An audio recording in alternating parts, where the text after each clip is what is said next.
When and why did your marriage to Titik Suharto end? I think it was, what, 5-6 years ago? Yeah, I think after... Bapak-bapak, ibu-ibu, saudara-saudara, hadirin yang saya muliakan, puji syukur kita panjatkan kehadirat Tuhan yang Maha Kuasa, karena rahmat-Nya pada pagi hari ini telah dapat kami langsungkan pernikahan anak-anak kami, Siti Hediati Hayati dengan Prabowo. Dengan rahmat daripada Tuhan dan doa restu saudara-saudara sekalian, segala sesuatunya berjalan dengan lancar. Saya atas nama keluarga dan juga atas nama Bapak Sumitro sekeluarga menyampaikan penghargaan yang setinggi-tingginya kepada bapak-bapak dan ibu-ibu sekalian, para hadirin yang telah memenuhi undangan kami untuk turut serta menyaksikan pernikahan anak-anak kami tadi.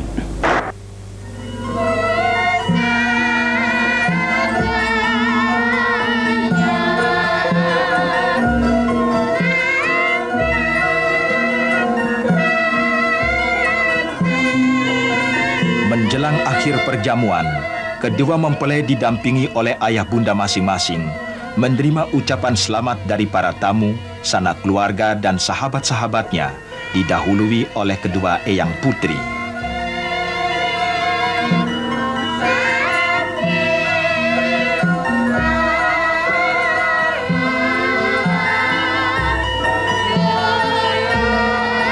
Dengan berbusana sikepan alit dan kebaya panjang, Mas Bowo dan Mbak Titik menerima ucapan selamat dari para tamu, disertai harapan agar dalam mengemudikan bahtera rumah tangga, keduanya selalu mendapat lindungan dari Tuhan Yang Maha Esa, restu dan bimbingan dari kedua orang tua.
My conversation with Gerindras Prabowo Subianto continues now. Sir, people want to know a little bit about the man and his personal life a little bit.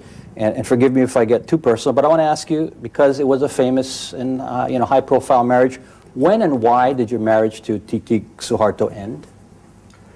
I think it was, what, 5-6 years ago? Yeah, I think after I left for Jordan, I think, yeah.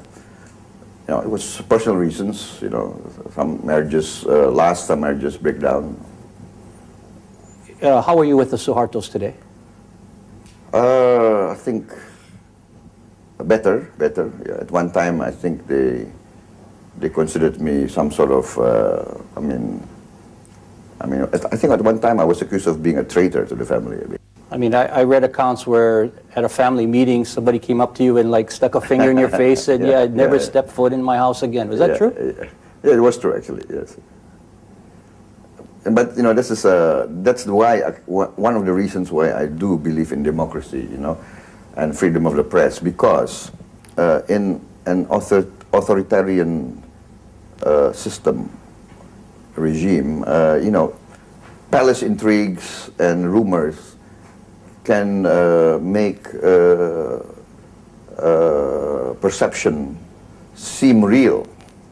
You know, there are always people who are whispering, you know, in the ears of the people around the great leader. You know, and I think that this is the weakness of an authoritarian closed. And that's what happened then, you think? I think so. I think there was, you know, intrigues, and so I was accused of being not loyal to, you know, President Suharto. I don't know what they expected me. And you were still married to a daughter, yes. So maybe they expected me to I don't know. I don't understand.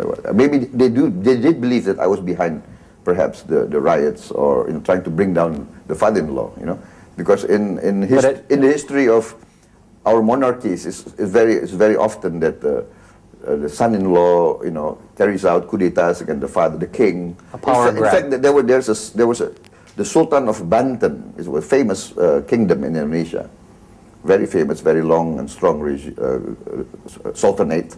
The son, in fact, arrested the king, and then handed the king to the, I think it was the British or the Dutch. But you said earlier you had no intention of doing that. Now you have a son, Titik, who lives abroad, I understand. Will he be involved in the campaign at all? Has he helped you? No, he's not too involved, no.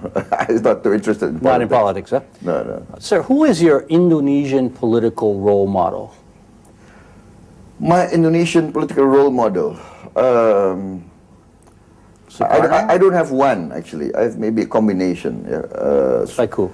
I think combination of Sukarno and Hatta, you know. The founding fathers of the founding generation. One is charismatic, man of the people. Sukarno.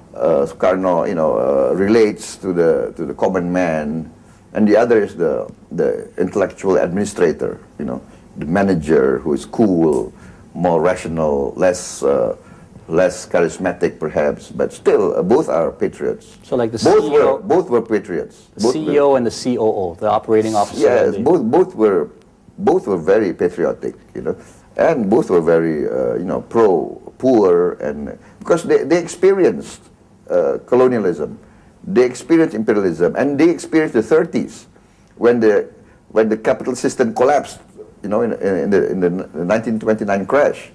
So they saw the suffering of the people at that time. So you're using images and slogans of Barack Obama in some of your campaign advertising. What's the point of that besides tying to a winner?